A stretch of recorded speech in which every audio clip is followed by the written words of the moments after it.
Hi friends, welcome to my channel. EPFO Aadhaar link deadline పొడిగించబోమని employees provident fund organisation తేల్చి చెప్పిందండి. ఇక మీ యూనివర్సల్ అకౌంట్ నంబర్ అంటే యూఏఎన్ ఆధార్తో లింక్ చేయాలంటే ఆధార్ పూర్తిగా లింక్ అయిన ఉద్యోగులు మాత్రమే పిఎఫ్ రిటర్న్స్ ఫైలింగ్ చేయనున్నారు. మరి దానికి సంబంధించిన పూర్తి వివరాలు ఈ వీడియోలో తెలుసుకుందాం. మీరు ఇంతవరకు నా ఛానల్ని సబ్స్క్రైబ్ చేసుకోకుండా ఉంటే దయచేసి సబ్స్క్రైబ్ చేసుకోండి. అలాగే ఈ వీడియోకి ఒక్క లైక్ ఇచ్చి షేర్ చేసుకోండి. వీడియోని ఎక్కడ స్కిప్ చేయకుండా చివరి వరకు చూడండి. ఆలస్యం చేయకుండా వీడియోలోకి అయితే వెళ్ళిపోదాం. పిఎఫ్ ఖాతాదారులకు ఒక బిగ్ అలర్ట్ అండి. ఆధార్ మరియు యుఏఎన్ లింకింగ్ గడువు తేదీని పొడిగించే సమస్య లేదని తేల్చి చెప్పింది. డిసెంబర్ 1న ఈపీఎఫ్ఓ జారీ చేసిన సర్క్యులర్ ప్రకారం అక్టోబర్ 31తో ముగిసిన పొడిగింపు చివరిది ఈసీఆర్ దాఖలు చేయడానికి ఆధార్ యుఏఎన్ సీడింగ్ ను తప్పనిసరి చేసే నియమం జూన్ 2021 నుండి అమల్లో అయితే ఉంది.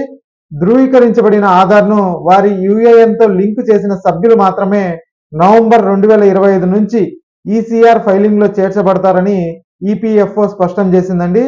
తెలియని వారికి యుఏఎన్ అనేది జీతం పొందే కార్మికులకు వివిధ ఉద్యోగాల్లో వారి ప్రావిడెంట్ ఫండ్ను నిర్వహించడంలో సహాయపడడానికి ఇవ్వబడిన 12 అంకెల సంఖ్య.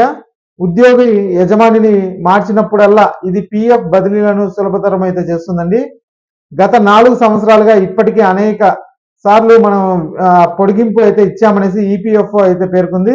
పెండింగ్ లో ఉన్న ఆధార్ యుఏఎన్ కేసులు ఇప్పుడు చాలా తక్కువగా ఉన్నాయని, క్రమంగా తగ్గుతున్నాయని సంస్థ అయితే తెలిపింది. ఇక సులభంగా ఉద్యోగుల పిఎఫ్ క్లెయిమ్ సెటిల్మెంట్ కూడా పూర్తవుతాయనేసి, అలాగే ఈపీఎఫ్ఓ పొడిగింపు అస్సాం, అరుణాచల్ ప్రదేశ్, మణిపూర్, మేఘాలయ, నాగాలాండ్, త్రిపుర ప్రాంతాల్లో నిబంధనలను మించి సమయాన్ని అయితే పొడిగించారు. ఇక టీ, కాఫీ కార్మికులు, అలాగే బిల్డింగ్ కన్స్ట్రక్షన్, బీడీ తయారీ వారికి ఈ రిలాక్సేషన్ అయితే అందించారండి. 2025 నవంబర్ నుంచి యుఏఎన్తో ఆధార్ లింక్ అయిన ఫైల్స్ మాత్రమే వెరిఫై చేయనున్నారు. ఈ రాష్ట్రాల ఖాతాదారులపై ప్రభావం పడుతుంది. ఇప్పటికే ఈపీఎఫ్ఓ రీజనల్ ఆఫీస్లో కూడా ఈపీఎఫ్ఓ ఖాతాదారులలో అవగాహన కల్పించే డ్రైవ్స్ కూడా చేపట్టాలని తెలిపారు. ఇలా పొడిగించకపోవడంతో నార్త్ ఈస్ట్ కొన్ని అసంఘటిత కార్మికులపై ఈ ప్రభావం అయితే పడనుందనేసి చెప్తున్నారండి. ఇక ఈ వీడియో నచ్చినట్లయితే ఒక లైక్ చేయండి, అలాగే మా ఛానల్ సబ్స్క్రైబ్ చేసుకోండి. Thanks for watching.